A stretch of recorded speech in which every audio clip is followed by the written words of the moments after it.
देख आज़ाद, अगर आयजा भाभी को पता चल जाए कि तुम उसकी जासूसी कर रहे थे, फिर तो तुम दोनों का रिश्ता हमेशा के लिए कमजोर पड़ जाएगा।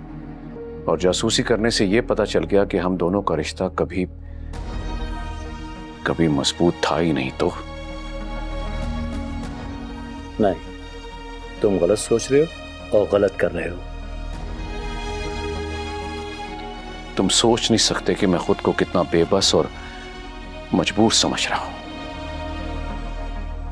ये सोच कर कि मैं कितना खुश था, लेकिन कल रात जो भी हुआ उससे मैं बिखर के रह गया हूं।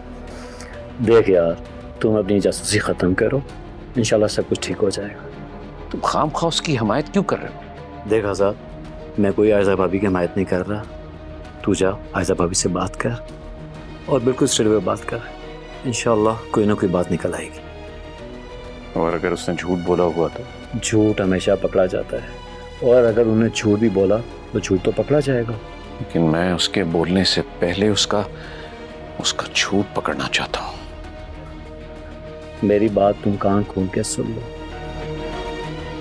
ये रिश्ता बहुत जल्द खत्म होने वाला है और इसकी वजह सिर्फ तुम ही हो।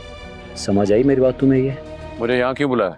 सर बात ही कुछ ऐसी थी जो आपके ऑफिस में नहीं हो सकती थी। कैसी बात? सर आयजा और समीर नाम के लड़के से उनकी कुछ चैट्स थी जो मैं आपको पढ़ के सुनाना चाहता हूँ। सर साहिल कहता है, जान इतने ही हफ्तों से हम मिले तक नहीं, क्यों ना आज रात हम पहले की तरह मिलें। आयजा कहती है ठीक है, मैं वादा तो नहीं करती मगर कोशिश करूँगी। आज़ाद के साथ साथ गेट कीपर को भी नींद की गोलियां देकर सुलाना पड़ेगा मुझे।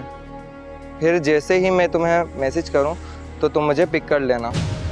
और उसी रात 3:15 के दरमियान ऑनलाइन राइड बुक होती है एक 5 स्टार होटल से आपके घर तक की, और उसी होटल में कमरा नंबर 203 साहिल समीर नाम के लड़के से होता है।